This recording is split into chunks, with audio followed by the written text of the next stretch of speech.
Hello YouTube, my name is Nero. Today we have some more Call of Duty Black Ops 3, this time showing off the new Zombies Chronicles DLC trailer, which was just released yesterday, which shows us a little bit of gameplay regarding the new DLC. And I've gotten a lot of people asking me, Nero, why haven't you made a video talking about DLC 5? Why have you not talked about Zombies Chronicles? And to those people I say, well, here's your video, I'm going to be talking about it here today. But also I would like to say, I do have a second channel, Nero's Let's Plays, where I have discussed this DLC a little bit in a couple of different videos. I do post quite a bit of zombies over there, mostly Black Ops 3 custom zombies. We used to do a lot of World at War custom zombies, as well as various other Let's Plays, which is the whole point of the channel, right? It's just a fun side project where we post Borderlands or The Simpsons Hit and Run's the newest Let's Play, or just a bunch of old fun stuff, Madden even. So that's my second channel for those that don't know. Now you're aware of it. But today we're going to be talking about the Zombies Chronicles DLC here on NerosCinema. I think it's really interesting, the entire precedent that has been set by this DLC actually coming out. For the first time in Call of Duty history, we are going to have a DLC releasing for an older Call of Duty game that isn't just a couple of camos or a personalization pack or something like that, which I think is a pretty awesome idea.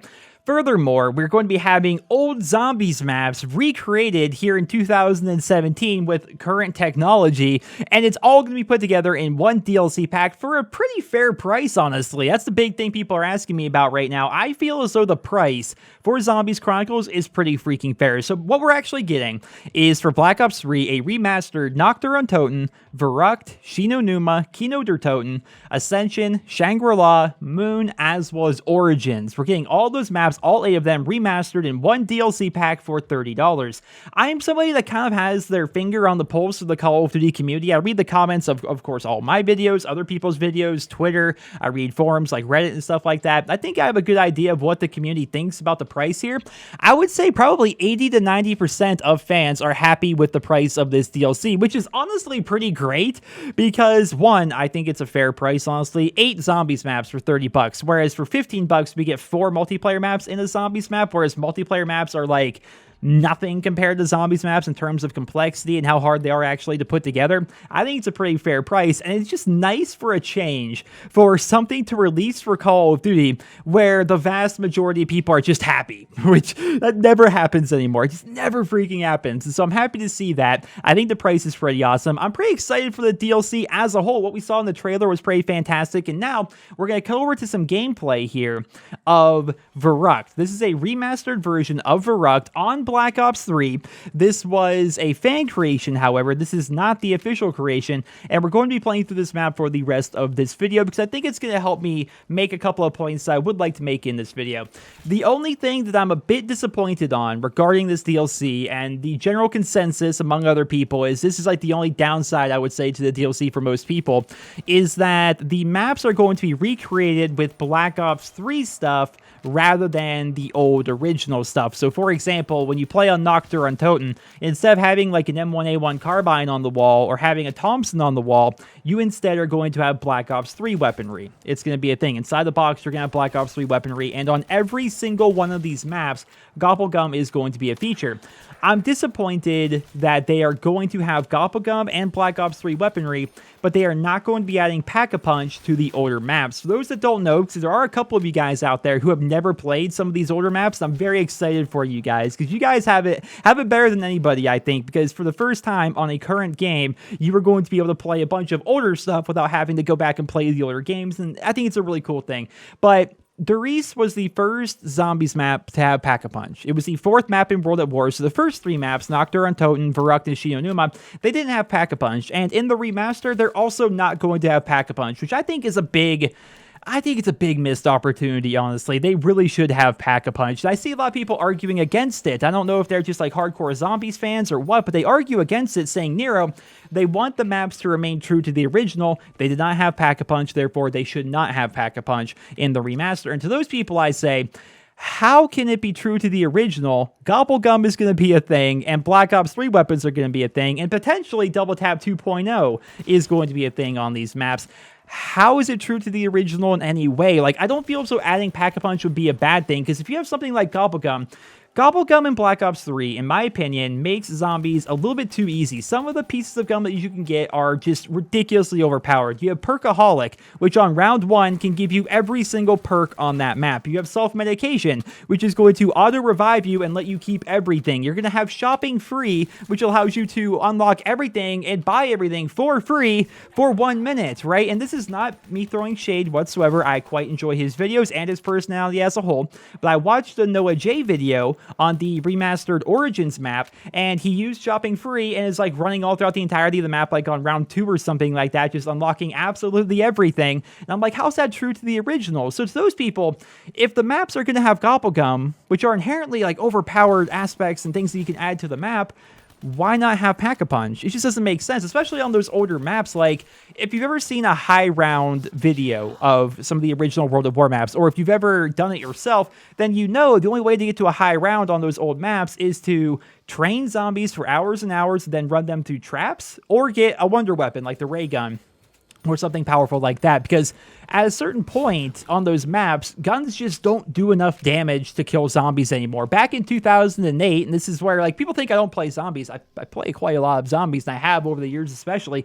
Back in 2008, when Verruct first came out, my friends and I got to round 36, and we stopped at round 36 because basically between every single round, we'd have to get a couple of crawlers, go to the box, and restock all of our weaponry, because back then, like, the Browning, the MG42, like, that was good for killing maybe 10 zombies on round 36. It wasn't powerful. Keep in mind, Double Tap 2.0 was not a thing back then. And so as a result, we had to basically just get ray guns and hopefully not run out of ammo. Right? That's what it really just kind of came down to. That, or we could have like ran zombies through traps. Our guns could not kill the zombies, which is not fun or engaging in my opinion. Like once you get to a certain point, your guns are useless unless you get like a ray gun or something like that. So adding Pack-a-Punch would fix that. It would just make the maps better in my opinion. And playing on this fan recreation of Verruct here, I feel as though Pack-a-Punch makes this map so much better. They utilize an otherwise useless area of the map, put Pack-a-Punch in there, and now I can upgrade my weapons and play the map with upgraded weapons and actually go on to a really high round if I decide to play long enough to get that super high round. It'd be easier on this map if I had other people playing with me, but still, you guys get the point, right? I don't see the downside. I really don't. People say like, oh, it's going to be true to the original. They don't want it to have Pack-a-Punch. They have Gobblegum, guys. They have Gobblegum. And then they tell me, and this is like where hypocrisy just kind of really takes over. They tell me, Nero, it needs to be true to the original. No Pack-a-Punch. If you really want it, use the Gobblegum. I'm like, but the Gobblegum's not part of the original. Like, oh man, I respect people's opinions. I really do. I don't hate people on the other end that like disagree with me and stuff like that, but just like, I do not understand their point of view, I don't think, when it comes to this. Like, if they're going to have Black Ops 3 weapons and Gobblegum and potentially Double Tap 2.0, you might as well add Pack-a-Punch to the older maps to make them more fun. Right? Because if you don't want the maps to have Pack-a-Punch, you simply don't use Pack-a-Punch. The same way people are telling me not to use Gobblegum. I think that would be a pretty good idea. But aside from that, I'm very excited for the DLC. Like, we do have the exclusivity deal still in play. Therefore, PlayStation does get access to these maps before Xbox and PC fans. And just as like a caveat here, because people always accuse me of being a fanboy in one way or the other, I have every single platform. I have the PlayStation, I have the Xbox, I have a gaming PC, and honestly, when it comes to zombies, my preferred platform is PC. I don't even care about the console war, because to me, zombies is just better on PC. If you have a high-end PC, changing your FOV, having a super high frame rate, having way higher resolutions, like it seems to be objectively better. Now, multiplayer is different. I don't like Call of Duty multiplayer on PC. 1, because it's dead and has been for like a decade, but 2, because I'm not that good with the keyboard and mouse, like good enough to be able to like outplay other people that well in Call of Duty as compared to using a controller. So I like to play COD on console for multiplayer, and I like to play zombies on PC. So I'm gonna have to wait a month to be able to buy these maps and play them, but I'm okay with that, right? I'm okay with that because I feel as though of all the things that we can complain about, an exclusivity deal is not the end of the world. It just is a bit disappointing because we're talking about the 5th DLC, something that's not even on the season pass. But regardless, I guess a contract is a contract. But yeah, very excited for this DLC. Excited to play through all these maps once again. I'm hoping to get a couple of friends together here, although they play on console, so I may have to get it for a console as well. But I'm hoping to do like a full Easter egg run, like do the Easter egg on every single map kind of in order. I think that would be pretty freaking fun, honestly. And that's actually why, for those that don't know, the reason why certain maps were picked over other maps is because they want to tell the overall arcing story of zombies with this particular DLC. You take all the maps that are in this DLC, and then the maps that we have available like by default in Black Ops 3 also be a DLC.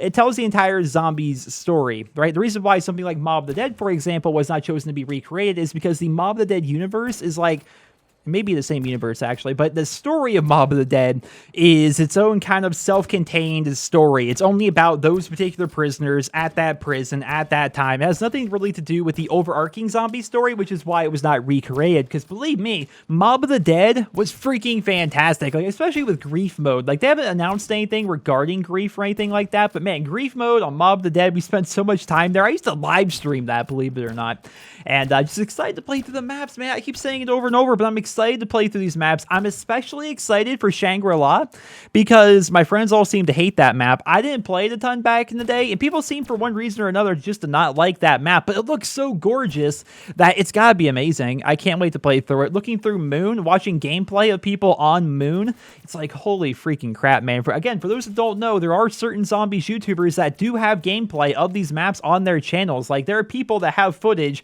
already of them getting the origins stabs and stuff like that. Like, it's a thing. You can watch gameplay already, which is fun and not fun. It kind of kills the hype to see everything as it's going to be, but at the same time, you want to see it because you're excited for the DLC. So it's a double-edged sword there. You can spoil yourself, but you can also sate yourself depending on what end of the spectrum you're actually on, I suppose, when it comes to wanting to spoil yourself in regards to this DLC. But it looks pretty awesome. $30 coming out once again on May 16th, which is 4 days from now for the PlayStation 4, and then 30 days later if you're going to be playing on the Xbox One or the PC. Of course, we could talk about the fact that they are removing swastikas from this completely, removing the entire Nazi part of the game and of the maps and stuff like that, but we've talked about that stuff in the past. It's something I guess they have to do when it comes to, you know, being able to sell the game in certain countries, but at the same time being politically correct and not offending people and stuff like that. But at the same time, we're talking about zombies, so I'd love to hear what you guys think about that down there in the comment section below, as well as your thoughts on the DLC as a whole. Well, I hope you guys all enjoyed this video. Drop me a rating, and I hope you guys all